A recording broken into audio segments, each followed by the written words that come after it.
What's happening, everybody? Welcome back to Game Day with Trey. Of course, this is your host, Trey. And today we are going to talk about this NBA playoff round two, game three matchup between the juggernaut Nuggets and them hungry dogs, man, them Timberwolves. All right, coming out of Minnesota. This game will be played 9:30 p.m. East Coast time. Over under is set at 204, or at least it opened up at 204. In Minnesota -4, the line has since moved to the over under of 205, and Minnesota -3.5. So, what's been going on in this series? The Denver Nuggets are starting to get desperate now, as they need to make their mark on this series after falling behind 2-0 at home, getting smashed 106-80 in game two on Monday, man. And anytime Aaron Gordon leads the team in scoring with 20 points and Nikola Jokic adds 16 points and 16 boards and 8 assists with no Rudy Gobert out there on their home court, all right, that means there was a serious problem with what was going on out there for the Nuggets, guys. All right. Meanwhile, the Minnesota Timberwolves, they're feeling great about themselves after blowing past the Nuggets with ease in that dominant win in Game 2. And Edwards, as usual, led the team with 27 points, 7 assists. Karl Anthony Towns added 27 points, 12 boards, and 2 blocks. And Naz Reid chipped in 14 points, 5 boards, and 4 blocks off the bench. As a team, the T-Wolves shot 50% from the field, all right, and 13 from 33 from three.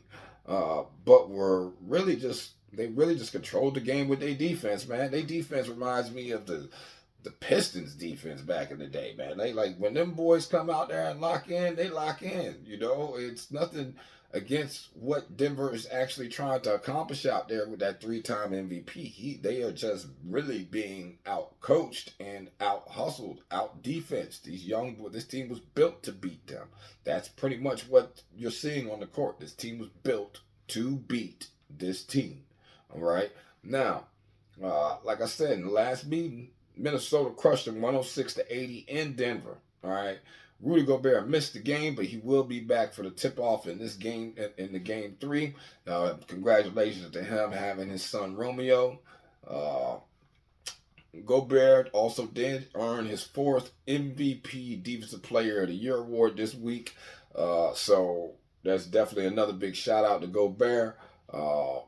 Gobert says, it was incredible. Obviously, I was watching the game, holding the baby at the same time, but I had a little emotion at the same time because it was something special. The energy, the focus that they had, the determination. I don't know. There was something special in the way they came out.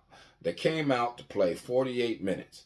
It was an incredible day, an incredible way to end the day for me and obviously the whole organization. Now, Denver's got to find a way from falling 3-0. If they fall 3-0, it's over. Okay, it's over, and I'm not sure if I can find a way for them to find a way, and that's the sad part because we're talking about 3-time MVP right now. All right, and the defending NBA champions. All right, they boast the best player on the court with supposedly, Nikola Jokic.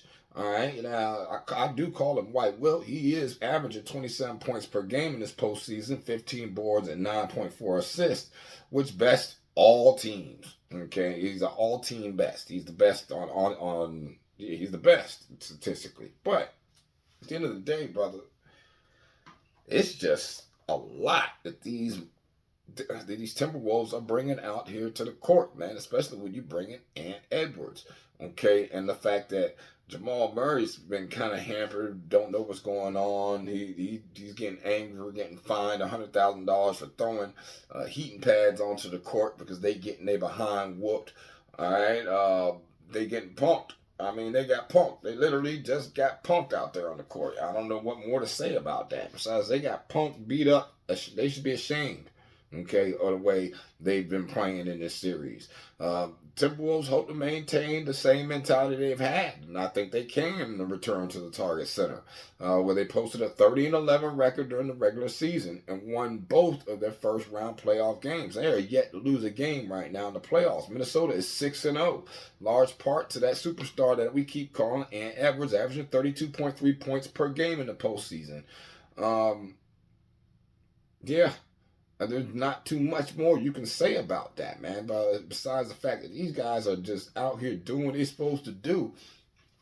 Now, in the last 10 times these teams have matched up, it's even. It's 5-5. Now, that's because of that 2-0, right, that lead that they got on them in the playoffs right now.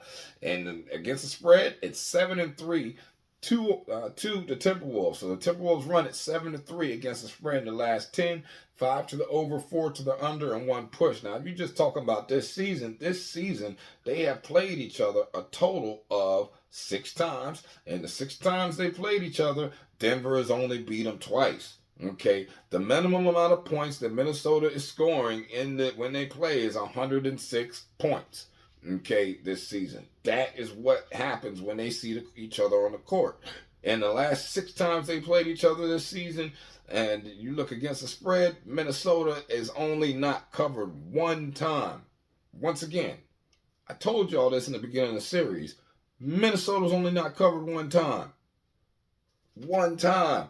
Like, there's certain things I understand. Yesterday there were some issues with the Boston game, and sometimes you got things like that happen. This team is not Boston.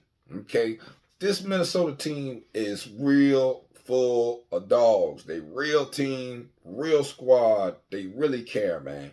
Okay, now Denver is limping into this thing. They're 6-4 in their last 10.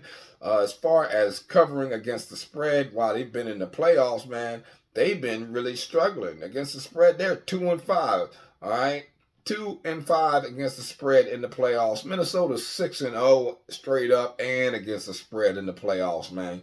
Okay, Denver games of 1 to the over and 6 to the under in the playoffs. Whereas Minnesota's 3-3, they just play however it comes out. Now, they do play great defense, but they play however it comes out. Now, injury report is very important when you're talking about these two teams, because Condavious Conwell Pope, KCP, he questionable with an abdominal. Dylan Tyler was a right abdominal contusion, and it's unknown if he's going to dress or suit up for this game. Jamal Murray, questionable with the calf. He's dealing with the left calf strain injury, and it's uncertain if he'll be active, which I'm pretty sure he will be in this game 3.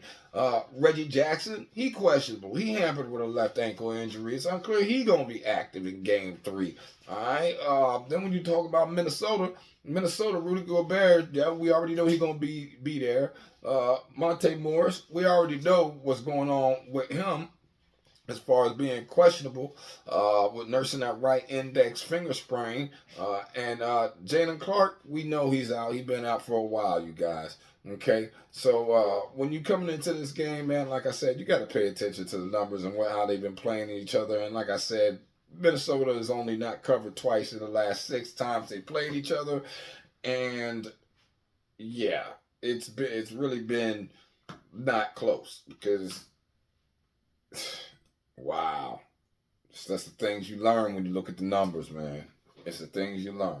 So on the road, okay, Denver on the road this season, as an away underdog, only been an underdog on the road 10 times, and they're 4-6 straight up in this position. All right, as a home favorite, we know Minnesota's 29-10, like I just said earlier, and against the spread, and that's straight up. Now against the spread, as a home favorite, Minnesota is 16-21-2, so they tend not to cover in this position. Whereas as an away underdog, Denver's 5-5, so they do have a chance.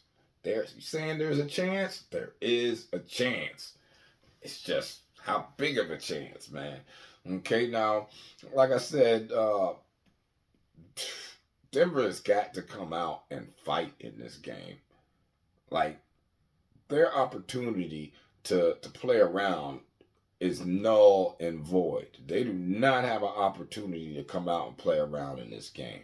Okay? And in the last 3 games, Denver's averaging 95.6 points per game while giving up 106 points per game, guys. And they on the road right now. Like, when they at home, they're a strong team. They going on the road now.